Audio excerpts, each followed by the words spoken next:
varianta.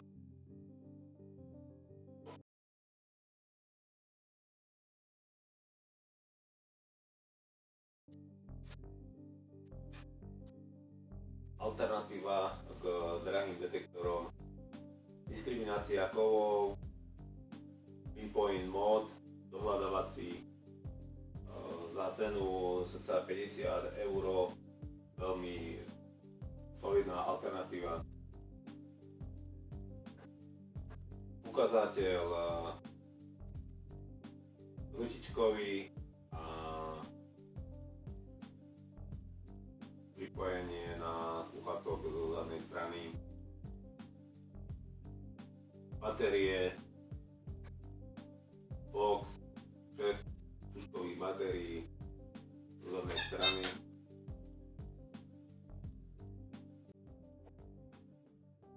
Konštrukcia, hliníkové telo a plastová ručka. Vyskúšame citlivosť detektora na nejaké mince.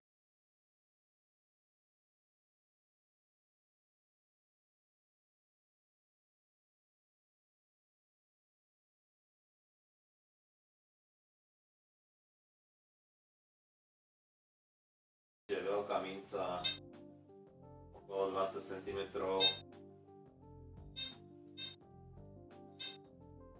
menšia minca nejakých 19, to je strieborná, 2 eurovka,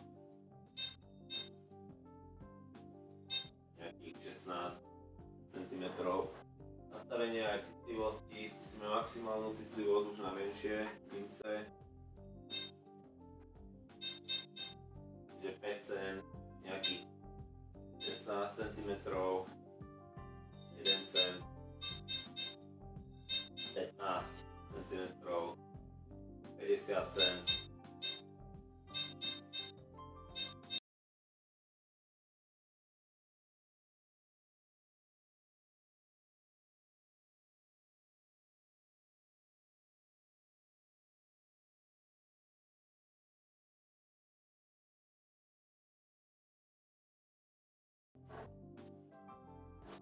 Detektoru je manuál v angličtine, celkom podrobný pre ľudí, ktorí trochu vedia anglicky, je tu písané všetko.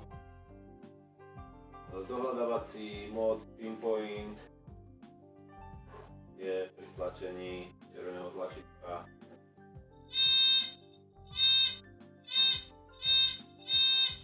Zmení sa moc pohybového na nepohybový a pri približovaní sa predmetu vieme určiť zhruba na nejaké 3 cm presne, kde sa cieľ nachádza. Že tu je pohľad na panel, detektor sa zapína presunutím sensitivity.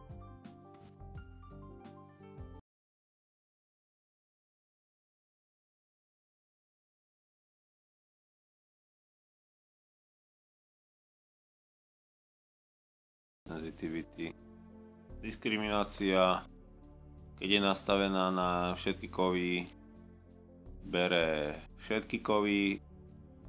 Keď sa zvyšuje nastavenie zhruba od tejto úrovne, už diskriminuje farebné kovy, čiže železo vlastne nebude brať a bude brať farebné kovy. Čím ďalej sa dáva ďalej, tým diskriminuje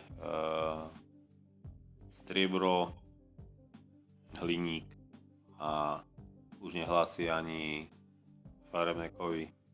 Skúšame si to niekde. Zoberieme striebornú mincu, najskôr teda zoberieme mincu železo, no vidno, že to je ešte málo nastavené. Nastavíme väčšiu diskrimináciu.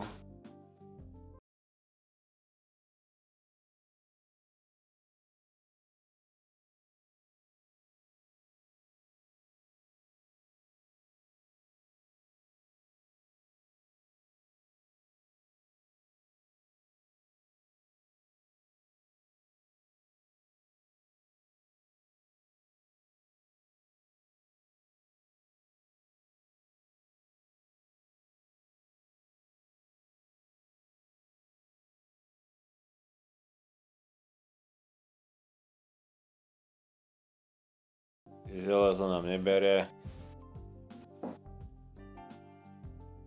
Tá minca bude asi zliatina železa a možno nejakého chrómu, takže toto nediskriminuje moc dobre, ale klasické železo nehlasí. Strieborná minca rastie nám hlasí, hej. Aj iné mince.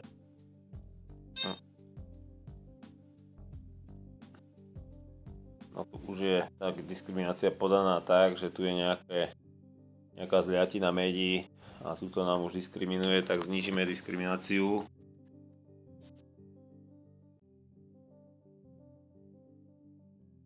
Niekde na úroveň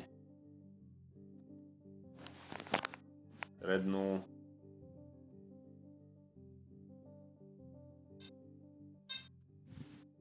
Nám to skoro nehlási. Ešte znížime úroveň.